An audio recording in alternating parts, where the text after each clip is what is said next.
आपको बताते चलें कि मुजवजा आईनी तरमीम के हवाले से इस्लामाबाद में सियासी सरगर्मियां तेज हो चुकी हैं। हुकूमती वफ्द एक बार फिर मौलाना फजल रहमान की रिहाइश गाह पहुंच चुका है।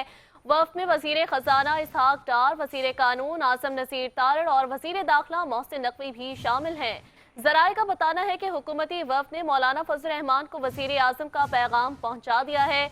इससे पहले हुकूमती जराये ने दावा किया था कि मौलाना फजल रहमान ने आज होने वाली अहम तरमीम में हुकूमत का साथ देने की यकीन दहानी करा रखी है। आपको अहम अपडेट से आगाह कर रहे हैं कि हुकूमती वफ्द मौलाना फजल रहमान के घर एक बार फिर पहुंच गया है। हुकूमती वफ्द एक बार फिर मौलाना फजल रहमान की रिहाइश गाह पहुंच चुका है। आपको बताते चलें कि मुजवजा आईनी तरमीम के हवाले से इस्लामाबाद में सियासी सरगर्मियां तेज हो चुकी हैं। हुकूमती वफ्द ने एक बार फिर मौलाना फजल रहमान की रिहाइश गाह का रुख कर लिया है और वो उनके घर पहुंच चुके हैं। वफ्द में वजीर खजाना इसहाक डार, वजीर कानून आजम नसीर तारड़ और वजीर दाखिला मोहसिन नकवी शामिल हैं।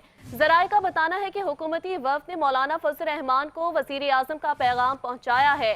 इससे पहले हुकूमती जराये ने दावा किया था कि मौलाना फजल रहमान ने आज होने वाली अहम तरमीम में हुकूमत का साथ देने की यकीन दहानी करा रखी है। इसी हवाले से तफसीलात जानेंगे इस्लामाबाद की ब्यूरो चीफ बेनज़ीर मेहदी से। जी बेनज़ीर, बताइएगा इस हवाले से क्या तफसीलात सामने आ रही हैं?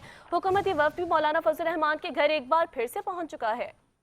इस वक्त पाकिस्तान की जो सियासत है उसमें सबसे ज़्यादा अहमियत का हामिल जो है ये मौलाना साहब का घर है, जहाँ पर कि हमने देखा कि अब से थोड़ी देर पहले जो थे वो ऑपोजिशन का भी एक वक्त आया था और अब जो है वो नायब वजीर आजम इसहाक डार, आजम नदीम तारड़ और जो है वो वजीर दाखिला मोहसिन नकवी इस वक्त वजीर आजम का खुसूसी पैगाम लेकर पहुँचे हैं वजीर आजम के पास। और वो मसवदा जो कि आईनी तरमीम का मसवदा है वो मौलाना फजल रहमान को इस वक्त नायब वजीर आजम जो है वो उन्हें दिखा रहे हैं। और अभी इसी वक्त जब यहाँ पर पहुंचा है उसी वक्त मौलाना फजल रहमान JUI से की पार्लिमानी पार्टी का जो इजलास था वो इस वक्त जो था वो जारी था मौलाना साहब के घर पर। और अब ये वक्त हुकूमत का पहुंचा है। इससे पहले बीच में ये भी खबरें गर्दिश करी थी कि मौलाना ने कहा है कि अपोजिशन का वो साथ देंगे।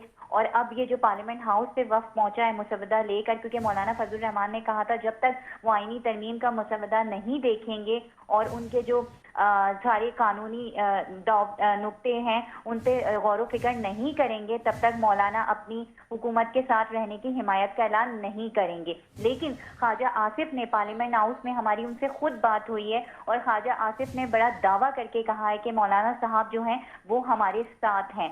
तो इस वक्त जो है वो जो तमाम तर सियासत है पाकिस्तान की उसमें ये जो आईनी तरमीम है ये मौलाना साहब की हिमायत के बगैर पास नहीं हो सकती। मैं आपकी याद दहानी के लिए बताती चलूं कि जो कौमी असम्बली है उसमें 224 वोट की ज़रूरत है हुकूमत को आईनी तरमीम पास कराने के लिए, जबकि ऐवान बाला यानी सेनेट के अंदर जो है वो 64 वोट की ज़रूरत है आईनी तरमीम पास करवाने के लिए। तो जब तक हुकूमत के साथ मौलाना फजल रहमान नहीं आएंगे तब तक जो है ये आईनी तरमीम जो है वो ऐवान से पास नहीं हो सकती।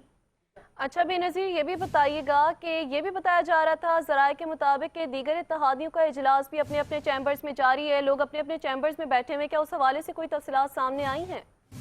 देखें, इत्तेहादियों का इजलास तो सुबह से ही जारी है। आपको शायद कल जो थी वो एक जो सेशन है ज्वाइन हुआ था वो 11 बजे तक के लिए हुआ था, फिर सेशन का टाइम 3 बजे तक के लिए कर दिया गया और अब तो 5 बजने वाले हो रहे हैं और अभी तक जो है वो कोई भी इजलास शुरू होने का इम्कान नहीं लग रहा। जब बिलावल भुट्टो जरदारी आए पार्लियामेंट हाउस में और वो पार्लिमानी पार्टी की जो चेयर कर रहे थे पाकिस्तान पीपल्स पार्टी की, जब उनसे पूछा गया तो उन्होंने कहा कि अभी सेशन जो है वो स्टार्ट होने में टाइम लगेगा। और ओवरऑल जो पूरा माहौल देखा जा रहा है, आपने पार्लिमानी पार्टियों का स्पेसिफिकली मुझसे पूछा तो MQM की पार्लिमानी पार्टी का जो इजलास है वो इस वक्त जारी है।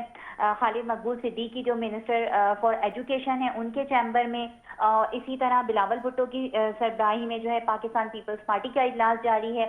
मुस्लिम लीग नून का जो है।